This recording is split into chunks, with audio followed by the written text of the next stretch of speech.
స్తుతిగానము నీవే, నా విజయము నీవే, నా అతిశయం యేసయ్యా సదయుడానా. మన దేవుడు గుండె చెదరిన వారిని ఆదరించేవాడు, బాగు చేసేవాడు, గాయములను చేసేవాడు కాదు, గాయములను కట్టేవాడు. అవసరమైనప్పుడు చిన్న చిన్న గాయాలు చేస్తాడు, అది మన మేలుకే. డాక్టర్ గారు కూడా మనం తీసుకెళ్తే ప్రేమగా ఇంజెక్షన్ చేస్తాడు. మనకేమో అద్భుతంగా నొప్పి పడుతుంటుంది, ప్రేమతో బతకాలని చేస్తాడు. సర్జరీ చేసేటప్పుడు వాళ్ళు ప్రేమగా గాయం చేస్తారు బ్రతికించడం కోసం. దేవుడు కూడా ప్రేమతో కూడిన గాయాలే కొన్ని చేస్తాడు. కొన్ని దేవుడు ప్రేమతో చేసే గాయాలు ఉన్నాయి, కొన్ని మనం జిల్లాకు పనులు చేసుకున్న గాయాలు ఉంటాయి. ఏం పనులు? జిల్లాకు పనులు చేసుకున్న గాయాలు కొన్ని ఉంటాయి. ఈ గాయాలు ఆ గాయాలు అన్నీ కట్టేవాడు ఆయనలే, ఆయనకి మహిమ కలుగును. లేవు మన సొంతంగా పిచ్చి పనులు చేసుకొని ఎత్తికి తెచ్చుకొని లేవు. ఎవరికి వాళ్ళు ఊహించుకొని చూసుకోండి, ఒకసారి వెనక్కి చూసుకోండి, ఆలోచించుకోండి. లేవు, బోల్డ్ అని ఉన్నాయి. ఇప్పుడు వాటి తాలూకే నెత్తినేసుకొని ముర్రో కుయ్యో అని కొట్టుకుంటున్నారు చాలామంది. అప్పుడు అలా చేయకపోతే బాగుండు కదా అని. అన్ని గాయాలు కట్టువాడు ఆయన. ఎండిపోయిన ఎముకలారా యెహోవా మాట ఆలకించండి అని తన దాసుని ద్వారా ప్రవచనం అయితే ఒక వాక్కు రిలీజ్ చేస్తున్నాడు. ఒకప్పుడు బాగానే ఉన్నావు, ఇప్పుడు ఎండిపోయిన పరిస్థితికి వచ్చేసావు, పట్టించుకునే దిక్కు లేదు. సజీవుడైన మనిషి అంటే ఎవరన్నా పలకరిస్తాడు, కానీ చచ్చిపోయి ఎండిపోయి ఎముకలు అంటే ఎవడు పట్టించుకుంటాడు? అసలు రావడానికి ఎవరు ఇష్టపడరు, భయపడతారు. కానీ దేవుడు తన వాక్కును వెల్లడి చేసి ఆ ఎండిపోయి నిస్తేజమైనటువంటి ఎముకల్లోకి దేవుడు తన వాక్కును పంపిస్తున్నాడు. చూడండి, చదువు. ప్రవచనమైతే ఇలాగూ ప్రవచించు. చదువుమా. చర్మము కప్పి మీకు నరములనిచ్చి మీ మీద మాంసము పొదిగి చర్మం మీ మీద కప్పెదను. మీలో జీవాత్మనుంచగా మీరు బ్రతుకుదురు. అప్పుడు నేను యెహోవానై ఉన్నానని మీరు తెలుసుకొందురు. ఆయన నాకు ఇచ్చిన ఆజ్ఞ ప్రకారము, వినాలి, ఈ మాట జాగ్రత్తగా వినాలి. ఆయన నాకు ఇచ్చిన ఆజ్ఞ ప్రకారము నేను ప్రవచించుచుండగా గడగడమను ధ్వని ఒకటి పుట్టెను. అప్పుడు ఎముకలు ఒకదానితో ఒకటి కలుసుకొనెను. చూడండి, ఇది ఎంత వింతైన సంఘటన. దేవుని వాక్కు వెల్లడి కాకముందు అవన్నీ చెల్లాచెదురుగా ఉన్నాయి, నిర్జీవమైనవి, నిస్తేజమైనవి. ఎప్పుడైతే ఎండిపోయిన ఎముకలారా యెహోవా మాట ఆలకించండి అన్నప్పుడు అవి విన్నాయో వాటిల్లోకి చైతన్యం వచ్చేసింది. ఎండిపోయి చెల్లాచెదురుగా ఉన్న ఎముకలన్నీ చక్కగా కదలటం మొదలుపెట్టినాయి. వాటి కదలిక ఎలా ఉందంటే దైవజనుడికి గడగడమను ధ్వని పుట్టిందట. చూస్తా ఉండగానే ఎముకలన్నీ అలాగా కదిలిపోతూ ఉంటే ఆశ్చర్యం కదా. గడగడగడమని ధ్వని పుట్టేసరికి నిర్ఘాంతపై చూస్తున్నాడు. ఎముకలన్నీ టక లేచి, చేతి ఎముకలన్నీ సెట్ అయిపోతున్నాయి, కాలు ఎముకలన్నీ సెట్ అయిపోతున్నాయి, తల ఎముకలన్నీ సెట్ అయిపోతున్నాయి. మీకు తెలుసా, మన పళ్ళు కూడా ఎముకలో ఒక భాగమే. అదిగో అలాగా మొత్తం ఎండిపోయిన ఎముకలన్నీ గడగడమను ధ్వని పుట్టేసి దైవజనుడు ప్రవచించాడు. ఆ ఎముకల గల లోయలో అవన్నీ కూడా కదిలిపోతూ ఉన్నాయి. పూర్రెళ్ళు, కాళ్ళ ఎముకలు, చేతుల ఎముకలు మొత్తం కలిసిపోతూ ఉన్నాయి. గమనించండి, మొత్తం కదిలి చక్కగా దేని పార్ట్ దానికి. అదిగో చూడండి, చక్కగా అదిగో ఎండిపోయిన ఎముకలన్నీ దనదన మొత్తం ఎక్కడెక్కడ సెట్ అయిపోయినాయి. దేవునికి మహిమ కలుగును గాక. చూడు, గడగడమను ధ్వని పుట్టెను. తర్వాత ఏం జరిగినో, అప్పుడు ఎముకలు ఒకదానితో ఒకటి కలుసుకొనెను. నేను చూచుచుండగా నరములను మాంసమును వాటి మీదకి వచ్చెను, వాటి పైన చర్మము కప్పెను. అయితే వాటిలో జీవాత్మ ఎంత మాత్రమును లేకపోయింది. దేవునికి స్తోత్రం కలుగును గాక. సగం పనే అయింది. చూడండి, ఎండిపోయిన ఎముకలన్నీ తిరిగి ఒకదానికొకటి సెట్ అయిపోయినాయి. వాటి మీదకి చర్మం వచ్చింది, దాని మీద మాంసం పొదగబడింది, నరములు అల్లబడ్డాయి, పైన ఫినిషింగ్ టచ్ లాగా చర్మం కప్పబడింది. టోటల్గా ఒక మానవ శరీరము అక్కడ ఏర్పడింది. అయితే పని పూర్తయిందా లేదా? బాడీ అంతా రెడీ అయిపోయింది, కానీ అంతటితో పని పూర్తవలా. అంతవరకు బాడీ రెడీ అయ్యి ఆగిపోతే అది శవం. అది శవం. సగం పనే జరిగింది, అసలైన పని ఇంకొకటి ఉంది. దానిలోనికి చైతన్యం తీసుకొచ్చి దాన్ని కదిలించి దాన్ని నడిపించగలిగేటువంటి జీవాత్మ రావాలి అందులోనికి. దేవునికి స్తోత్రం కలుగును గాక. హల్లెలూయా. ఈరోజు ఈ 6 దినాల్లో దేవుడు మనల్ని అన్ని రీతుల్లో చక్కజేసి ఎండిపోయిన ఎముకల్ని సెట్ చేసినట్టుగా మొత్తాన్ని సెట్ చేసి లోపముగా ఉన్నవి దిద్ది అన్ని విషయాల్లో చక్కజేసి మనల్ని ఇప్పుడు ఒక పొజిషన్లో పెట్టాడు. ఇప్పుడు దేవుడు మరొక విషయం పలకాలి, మన విషయంలో మరొక మాట పలకాలి. ఏంటది? జీవాత్మ జీవాత్మ జీవాత్మ నలువైపుల నుండి రమ్ము. చదువు. అప్పుడు ఆయన, నరపుత్రుడా జీవాత్మ వచ్చినట్టు ప్రవచించి ఇట్లనుము, ప్రభువు యెహోవా సెలవిచ్చినదేమనగా జీవాత్మ నలుదిక్కుల నుండి వచ్చి హతులైన వీరు బ్రతుకున్నట్లు వీరి మీద ఊపిరి విడువుము. అద్దుగో, ఎవరి జీవాత్మ? ఎవరి జీవాత్మ? నలువైపుల నుండి వచ్చే ఈ జీవాత్మ ఎవరు? ఆ జీవాత్మ వచ్చి వారిపైన ఊపిరి విడవటం ఏమిటి? ఆత్మను విడువనటల్లా, ఆత్మను విడువనట్లా. జీవాత్మ నలువైపుల నుండి రా, హతులైన వీరు బ్రతుకున్నట్లు. శవములుగా ఒకప్పుడేమో ఎండిపోయిన ఎముకలు, చల్లా చెదురైపోయిన ఎముకలు, ఇప్పుడేమో 3 భాగాలు పని పూర్తయి శవములు. అయితే అంతటితో పని కంప్లీట్ కాలేదు. ఇప్పుడు జీవాత్మ పని చేయాలి. జీవాత్మ రమ్ము, నలువైపుల నుండి రమ్ము. వచ్చేం చేయాలి? హతులైన వీరు బ్రతుకున్నట్లు వీరి మీద ఊపిరి విడువుము అన్నప్పుడు తర్వాత ఏం జరిగిందో చూడు. ఆయన నాకు ఆజ్ఞాపించినట్లు నేను ప్రవచించగా జీవాత్మ వారిలోనికి వచ్చెను.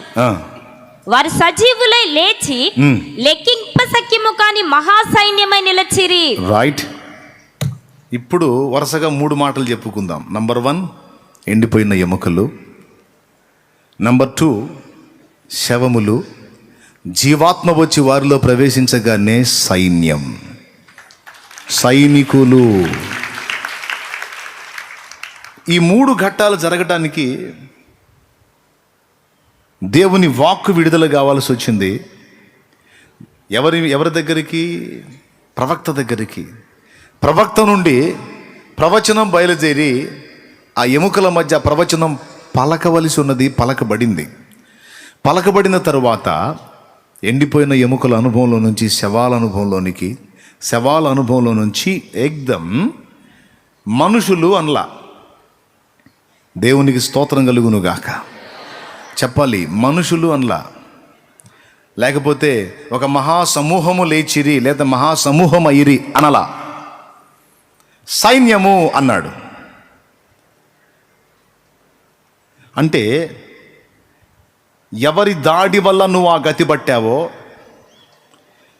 ఎవరి దుర్మార్గత వల్ల నువ్వు ఆ స్థితికి దిగజారావో, ఎవరి కుట్రపూరిత చర్యల వల్ల నువ్వు అంత అధోగతి బట్టి చివరికి ఆ గతికి వచ్చావో, ఎండిపోయిన అనుభవంలోకి ఎండిపోయిన ఎముకలాగా అయిపోయావో, నువ్వు అలా మారటానికి ఎవడు కారణమో, నిన్న గతి పట్టించిన వాడెవడో వాడి మీద ఇక నువ్వు యుద్ధం చేయటానికి నిన్ను సిద్ధం చేసే లెమ్మన్నాడు దేవుడు.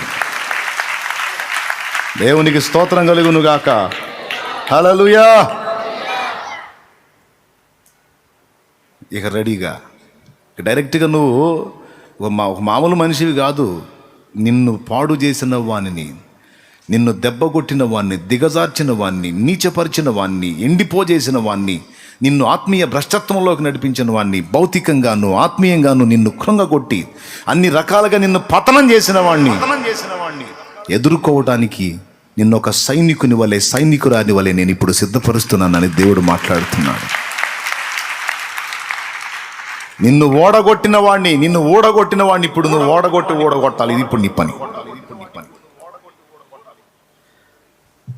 ఇశ్రాయేలు ఐగుప్తు దేశంలోకి వెళ్ళేటప్పుడు యోసేపును బట్టి గొర్రెల కాపరులుగా వెళ్ళినప్పుడు వాళ్ళు కూడా గోషెను ప్రాంతంలో ఏలికలుగా ఉన్నారు. పోయినప్పుడు వాళ్ళ మొదటి స్థితి ఏమిటి? అక్కడున్న ఏలిక ఎవరు? ఎలిక కాదు. ఏలిక ఎవరు? యోసేపే. ఫరో ఏం చెప్పాడు యోసేపుకి? ఐగుప్తు మొత్తానికి నేను ఫరో, నాకు నా ఇంటికి మొత్తానికి నువ్వు ఫరో అన్నాడు. అంటే ఇప్పుడు మెయిన్ లీడర్ ఎవరు అక్కడ? ఈజిప్టులో, ఐగుప్తులో, యోసేపు టైంలో యోసేపే. యోసేపు లేకపోతే ఫరో కూడా ఉండేది కాదు. ఫరో కూడా ఫుడ్కి లాటరీ కొట్టాల్సి వచ్చేది, ఎక్కడెక్కడో వెతుక్కోవాల్సి వచ్చేది. యోసేపు వెళ్ళి 7 ఏళ్ళు సమృద్ధిగా పండే పంటను భద్రం చేసి స్టాక్ చేసి, తర్వాత వచ్చే 7 ఏళ్ల కరువు కాలంలో ఐగుప్తులో ఆకలి బాధ లేకుండా చేశాడు. చుట్టుపక్కల ప్రాంతాలకు కూడా ఆహారం సరఫరా చేసి అనేక మందిని బతికించాడు యోసేపు.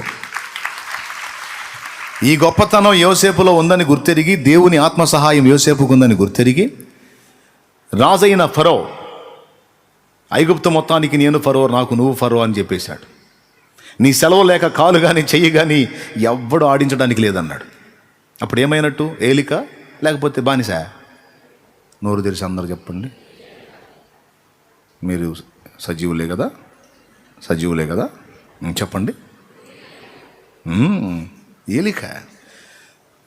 లీడర్, నాయకుడు, రాజే నువ్వు నా రాజు అన్నాడంటే రాజుకు రాజు. అది యోసేపు స్టేటస్. మరి ఆయన సంబంధులుగా ఫ్యామిలీ వెళ్ళారు ఐగుప్తుకి వెళ్ళినప్పుడు. ఇంచుమించు 70 మంది, అవునా? ఇశ్రాయేలు సంతానం అనగా యాకోబు పిల్లలు 70 మందిగా ఎంటర్ అయ్యారు. అక్కడికి ఎంటర్ అయినప్పుడు వారు గోషెను ప్రాంతాన్ని ఏలారు. తర్వాత కాలం గడిచింది, ఇక వాళ్ళకి సంతానం విస్తరించింది. వాళ్ళు ఇక లెక్కకు ఇసుక రేణువులాగా విస్తరించడం మొదలుపెట్టారు. ఆశ్చర్యం ఏంటంటే 430 సంవత్సరాల్లోనే 6 లక్షల కంటే ఎక్కువ మంది ప్రజలు అయిపోయారు. వాళ్ళు 70 మంది. దేవునికి స్తోత్రం. చూడండి ఎంత సంతానపరమైన ఆశీర్వాదమో వాళ్ళకి. దేవునికి స్తోత్రం కలుగునుగాక. హల్లెలూయా.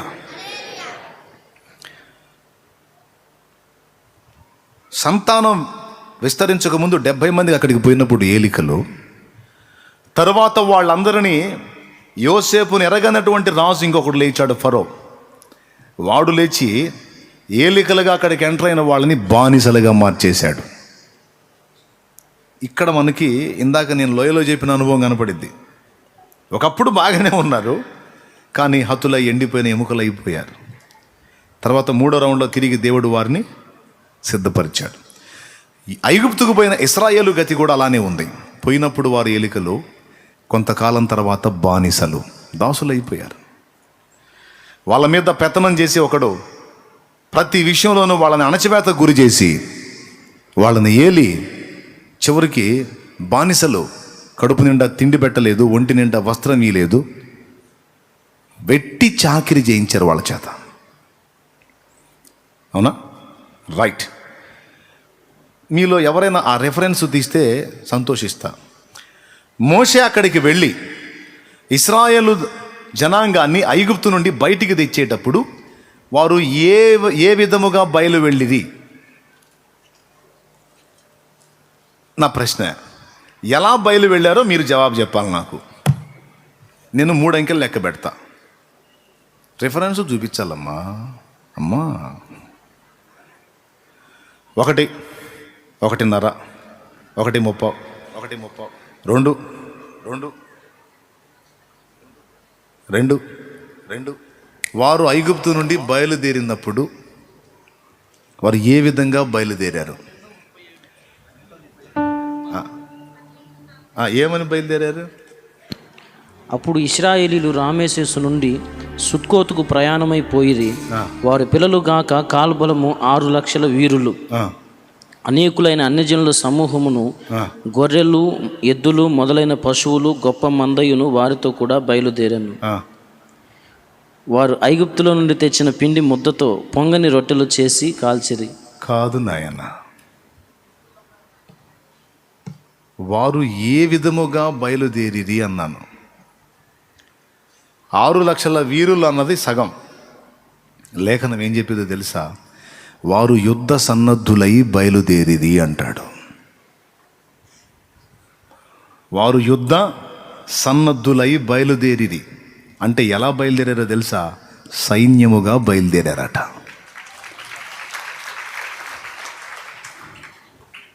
చదువు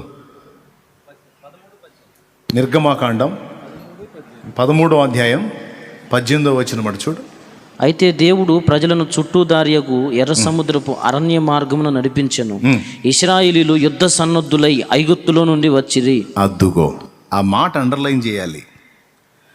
పోయేటప్పుడు ఎలా పోయారు? ఏలికలుగా పోయారు. పోయి ఏమయ్యారు? కొద్ది కాలం తర్వాత ఒకడు ఎంటర్ అయ్యాడు, వీళ్ళందరినీ లొంగ తీసుకున్నాడు, వీళ్ళందరినీ గెలిచాడు, బలహీనపరిచాడు. వాడు ఏడటం మొదలుపెట్టాడు, పెత్తనం చేయటం మొదలుపెట్టాడు. ఈరోజు భౌతికంగా తీసుకున్న, ఆత్మీయంగా తీసుకున్న సైతాన్ గాడు ఒకడు ఉన్నాడు కదా మనకి యాంటీ క్యాండిడేట్. ఎవరు? సైతాన్ గాడు. మనం ఆరంభం సూపర్గా ఉంటుంది, మధ్యలో ఎంటర్ అవుతాడు వీడు. చాలామంది జీవితాలు అలానే ఎంటర్ అయ్యాడు. అటు భౌతికంగాను అంటే ఈ శరీర సంబంధంగాను, అటు ఆత్మీయంగాను, రెండు రకాలు కూడా పతనం చేశాడు. వేటాడుతున్నాడు, ఆట ఆడుతున్నాడు, గాలాలకు మనల్ని తగిలించి గంతులేస్తున్నాడు వాడు. వాడిపోయేటట్టు, ఓడిపోయేటట్టు, ఎండిపోయేటట్టు, దిగజారిపోయేటట్టు, బలహీనపడేటట్టు, తొట్టుపడేటట్టు, త్రోవ తప్పేటట్టు, దిగజారిపోయేటట్టు చేశాడు. సఫలమయ్యాడు. చాలా సందర్భాల్లో, చాలా విషయాల్లో మనల్ని వాడు గెలిచాడు. వాడి చేత కొట్టబడి, నెట్టబడి, గందరగోళం అయిపోయి, అన్ని విధాల బలహీనపడిపోయి, ఎండిన స్థితిలోకి వెళ్ళిపోయినటువంటి వారి విషయంలో దేవుడు మాట్లాడుతున్నాడు. నా మాట ఆలకించు, నువ్వు కోల్పోయినదంతా తిరిగి నేను నీకు తీసుకొస్తాను. ఈసారి ఇంకొకటి కూడా ఉంటుంది. నీకేంటో తెలుసా? ఇంతకు మునుపు ఏది కోల్పోయావో, ఎవరి వలన కోల్పోయావో అది పొందుతావు. దాంతోపాటు ఎవరి వలన నువ్వు నష్టపోయావు వాని మీద యుద్ధం ప్రకటించి జయిస్తావు. ఇక మళ్ళా నువ్వు ఎండిపోయిన ఎముక కావు, కానివను. ఇక నువ్వు యుద్ధ సన్నద్ధుడివి, సన్నద్ధురాలువై లైన్లోకి వెళ్ళాలి. వారందరూ, ఎండిపోయిన ఎముకలందరూ మహాసైన్యమై లేచి నిలిచారట. దేవునికి మహిమ. బానిసలైనటువంటి ఇశ్రాయేలు జనాంగం ఐగుప్తు నుండి, లోకము నుండి బయటకు వచ్చేటప్పుడు ఇక వారు ఎట్లొచ్చారు? యుద్ధ సన్నద్ధులై బయటకు వచ్చారు. ఇక వారి మధ్యలో చూడండి, వరుసగా యుద్ధాలు. ఇక దేవునికి స్తోత్రం. ఎన్ని యుద్ధాలు వచ్చినా వాగ్దత్త దేశానికి వాళ్ళందరినీ చేర్చాడు దేవుడు. దేవునికి అయిష్టులైన వారిని విసర్జిస్తే, దేవునికి ఇష్టలైన విశ్వాసపాత్రులందరినీ, విశ్వాసం కలిగిన వారందరినీ జయమిచ్చి వాగ్దత్త దేశానికి చేర్చలా? ఈరోజు నీకు నాకు మనకి నిరీక్షణ కలుగునట్లు దేవుడు మాట్లాడుతున్నాడు. నేను నిన్ను తిరిగి బ్రతికించాను. ఇక నీవు సైనికుడివి, సైనికురాలివై శత్రువు మీద యుద్ధం ప్రకటించమని మాట్లాడుతున్నాడు. చెవులు గలవాడు ఆత్మస్వరం వినుగాక. శత్రువు మీద యుద్ధం ప్రకటించి ఇక వెనకడుగు వెయ్యొద్దు, పోరాడు. వాడు నీకు కల్పించినటువంటి ఈ మాయా తాయా పరిస్థితులన్నిటికీ వ్యతిరేకంగా ఇక ధ్వజమెత్తు, యుద్ధం ప్రకటించు. కృంగిపోయి, నీరసించిపోయి, దిగజారిపోయి, అలసిపోయి ఆగిపోయావు కదా, ఇదిగో ఇప్పుడు నేను నీకు తోడై ఉన్నా, నేను నిన్ను తిరిగి బ్రతికిస్తున్నా. ఇక వెళ్ళు, ఇక పోరాడు, నీ పక్షమున నేనున్న, జయము నీదే అని దేవుడు మాట్లాడుతూ ఉన్నాడు. హల్లెలూయా. ఈరోజు మనందరినీ దేవుడు పిలుస్తున్నాడు. మీరు నా పిల్లలు, మీరు సైనికులు, మీరు యుద్ధ సన్నద్ధులు. రాత్రి చెప్పుకున్నాం, భూమి మీద నరుల కాలము యుద్ధ కాలము కాదా అని. పోరాటంలోకి ఇక మళ్ళా మనం ఎంటర్ అవ్వబోతున్నాం. రేపు ఒక్క పూట కూటం అయిపోతే ఇక మళ్ళా మనం లైన్లోకి వెళ్ళిపోతాం. వెళ్ళినప్పుడు ఈ దేవుని మాటలు గుర్తుపెట్టుకోవాలి. అందరికీ చెప్తున్నాను, గుర్తుపెట్టుకోండి. యుద్ధ రంగంలో మనకు అవసరమైనవి కొన్ని ఉన్నాయి. అవసరమైన వాటిల్లో మొట్టమొదటిది యుద్ధ రంగంలో అవసరమైన వాటిలో మొట్టమొదటిది వాక్కు. ఏంటిది? వాక్కు. మీరు కావాలంటే యుద్ధం జరిగే ప్రదేశాలు ఉంటాయి కదా, ఇప్పుడు కూడా మిలిటరీ ఆ ప్రదేశాలైనా, రాజుల కాలంలో యుద్ధాలు జరిగినప్పటి ఘట్టాలైనా, నాకు తెలిసి మీరు మూవీస్లో చూస్తూ ఉంటారు. మన గతంలో మనం చూడని సినిమాలు ఏమున్నాయిలే, చాలా చూసాం కదా. యుద్ధం జరగబోయేటప్పుడు సైన్యాధిపతి సైన్యం మొత్తంతో మాట్లాడతాడు. అతను మాట్లాడే మాటలు ఎట్టుంటాయో తెలుసా? ఆ వాక్ ఎంత తీవ్రంగా ఉంటుందో తెలుసా? 2, చంపటమా చావటమా, అంతే. 2 మాటలు. ఎంత ఫోర్స్తో మాట్లాడతాడంటే, సైనికులారా, మన మాతృభూమి కోసం, మన దేశం కోసం మనం పోరాడుతున్నాం. మనం ఇక్కడ ఉన్నామని ప్రజలంతా నిశ్చింతగా ఉన్నారు. వారి రక్తముతో, వారి కష్టార్జితంతో ప్రభుత్వానికి డబ్బు కడితే ఆ డబ్బు జీతాల రూపంలో మనం తీసుకొని మన ఇంటి వారు బ్రతుకుతున్నాం. మనం వారి నుండి మేలు పొందాం. వారు మనల్ని నమ్మి నిశ్చింతగా ఉన్నారు. మనం అజాగ్రత్తగా ఉంటే, ఈ టైంలో మనం వెనకడుగు వేస్తే శత్రువులు మన దేశాన్ని పాడు చేసే అవకాశం ఉంది. గనుక ఈ రోజు కోసమే కదా మనం సిద్ధపడ్డాం. విజయమో వీరస్వర్గమో తేలిపోవాలి ఈరోజు. వెనకడుగు వేయొద్దు. మేరా భారత్ మహాన్. భారతదేశం నా దేశం, ఎవ్వడికి బానిస కాకూడదు. నా దేశం స్వతంత్రురాలుగా ఉండాలి. నా దేశం ఘనమైన పాలన పొందాలి. నా దేశ పౌరులందరూ స్వతంత్రులుగా ఉండాలి, సంతోషంగా ఉండాలి. ఏమంటారు? మన దేశం కోసం, మన ప్రజల కోసం అవసరమైతే ప్రాణం పెట్టడానికి సిద్ధమా అంటే సిద్ధం. చలో. అప్పుడు దేవునికి స్తోత్రం కలుగును గాక. అట్లా అంటాడా? లేకపోతే సైనికులారా, అగసాట్లు వచ్చినాయి మనకి, ఏంది రెడీగా ఉన్నారా, యుద్ధం అంట, ఏమైద్దో ఏమో మరి. సైనికులారా జాగ్రత్త, ఇంటికాడ వాళ్ళకి ఫోన్లు చేసి చెప్పుకోండి.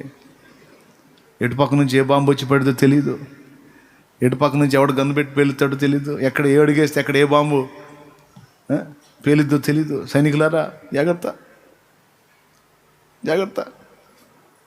అంటే ఒక్కడన్నా ముందుకు పోతాడా? రైట్. రణభూమికి, యుద్ధరంగానికి అడుగు పెట్టేటప్పుడు ఆయుధాలున్నా, సైన్యం ఉన్నా, వాళ్ళల్లో సత్తా ఉన్నా, ఎన్నున్నా, అవన్నీ ఒక ఎత్తు. నాయకుడైన వాని వాక్కు ఒక ఎత్తు. దేవునికి స్తోత్రం కలుగును గాక. హల్లెలూయా.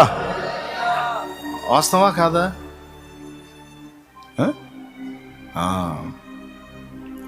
నాయకుడైన వాని వాక్కు ఒక ఎత్తు. ఈ ఒక్క పాయింట్ మీద చిన్న ధ్యానం చేసుకొని మనం ముగించుకుందాం. సంతోషంగా చప్పట్లు కొట్టి దేవుని మహిమపరచండి. శబ్బాష్. ఇంత హ్యాపీగా చప్పట్లు కొడితే నేను ఎందుకు చెబుతా? పెందలాడి ముగిస్తా. చూడండి కావాలంటే. ఏమంటున్నాడు? ఎండిపోయిన స్థితిలోంచి తిరిగి బ్రతికించి తన జీవాత్మను మన లోపలికి ఊది మనల్ని మళ్ళా నిలబెట్టాడు. నిలబెట్టి ఏం చేయమంటున్నాడు? శుభ్రంగా ఇంటికి పోయి రోజుకు 4 పూటలు తిని ఇక నిద్రపోండి, 7 రోజులు కష్టపడ్డారు అని చెబుతున్నాడా? ఇక వెళ్ళేటప్పుడు ఒట్టికి కాదు, ఇక నీవు యోధుడవై, యోధురాలివై వెళ్ళాలి.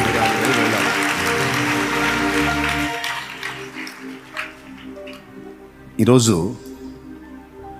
ఈ ఒక్క మాట నేర్చుకొని మనం వెళదాం. వాక్కు విడుదల చేయాలి. మీకు తెలుసండి, మాంత్రిక విద్యను ఉపాసించిన, సంగీత సాధన చేసిన, ఈ నోట నుండి వెలువడేటువంటి వాక్కు, అందులో ఉన్న శక్తి మీకు తెలుసా? ఎప్పుడన్నా దాని గురించి ఆలోచించారా?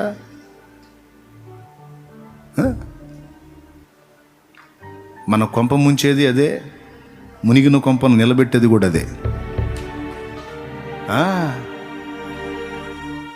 వాక్కు సైనికుల్ని నిస్తేజంలోకి నెట్టేది వాక్కే. నిస్తేజమైన పరిస్థితుల్లో ఉన్నవాడిని తిరిగి రెచ్చగొట్టి లైన్లో తెచ్చేది కూడా వాక్కే.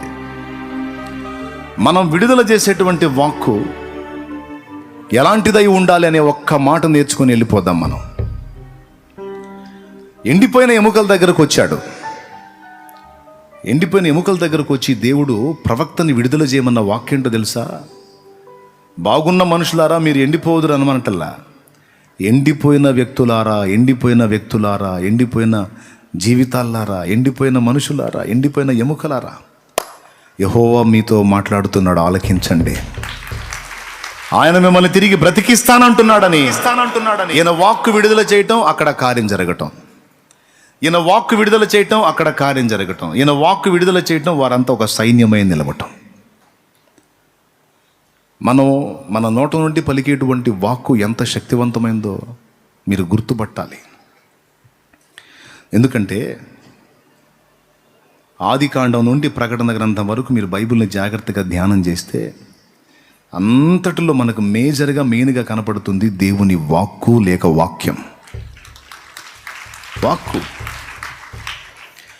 శూన్యంగా ఉందా? భూమి నిరాకారంగాను శూన్యంగానూ ఉందా? నిన్న ఒక మాట చెప్పా, దేవుని ఆత్మ జలములపైన అల్లాడుచుండెనని. ఆత్మ జలములపైన సంచరించటం అనే ఒక్క పాయింట్తోనే మనం ఆగకూడదు. దేవుడు పలికిన వాక్కు, అందులో ఉన్న శక్తిని మనం గుర్తుపట్టాలి. Praise the Lord. దేవుడు ఏమని వాక్కు అక్కడ పలికాడండి? చీకటి కమ్మేసి ఉంది అక్కడ. అగాధ జలములపైన చీకటి కమ్మి ఉండెను. దేవుడు వెలుగు కమ్మని పలుకగా వెలుగు కలిగెను. ఇక మాట్లాడటం మొదలుపెట్టాడు దేవుడు. దేవుడు తన వాక్కుని పంపించడం మొదలుపెట్టాడు. శూన్యముగా ఉన్నదంతా కూడా 6 దినములలో సుందరమైన సృష్టిగా మారిపోయింది. హల్లెలూయా, హల్లెలూయా. నేను ఆదికాండం నుంచి ప్రకటన గ్రంథం వరకు అన్నాను. ఇక అక్కడి నుంచి మీరు గమనిస్తే దేవుడు పలికాడా? దేవుడు పలికి 7వ రోజు విశ్రాంతి తీసుకుని మౌనమయ్యాడు. ఆ తర్వాత భక్తులు పలకటం మొదలుపెట్టారు దేవుని మూలంగా. చూడండి, ఆరంభం నుంచి ఫస్ట్ దేవుడు, తర్వాత ప్రవక్తలు పలకటం మొదలుపెట్టారు. ఈరోజు కూడా క్రొత్త నిబంధనలో యేసయ్య పలకటం మొదలుపెట్టాడు. మీరు గమనించాలి, ఎక్కడైనా సరే ఆయన వాక్కునే పంపాడు. చూడండి, లేఖనంలో కీర్తన గ్రంథంలో కూడా ఉంది, ఆయన తన వాక్కును పంపి వారిని బాగు చేసెను అని. దేవునికి స్తోత్రం కలుగును గాక. హల్లెలూయా. ఇక మాట పలకుండా ఎక్కడ లేసయ్యా, కళ్ళు లేనివాడు వచ్చాడు అన్నాడా? నేను నీకేం చేయగోరుచున్నాను ప్రభువా, చూపు పొందగోరుచున్నాను, నీవు నమ్మినట్లే నీకు అగునుగాక. వాక్కు ఎక్కడ ఆయన వాక్కు పంపకుండా లేడు. చనిపోయాడు లాజరు, సమాధి చేయబడ్డాడు. లాజరు లాజరు బయటకు రా. వాక్కు చచ్చిపోయి 4 రోజులు అయిపోయింది. అప్పటికే వాస్తవంగా డెడ్ బాడీ కుళ్ళిపోయి ఉండాలి, దుర్గంధభరితంగా ఉండాలి. కానీ చచ్చిపోయిన వాడు సజీవుడై తిరిగి వచ్చాడు. ఆయన రిలీజ్ చేసిన వాక్కు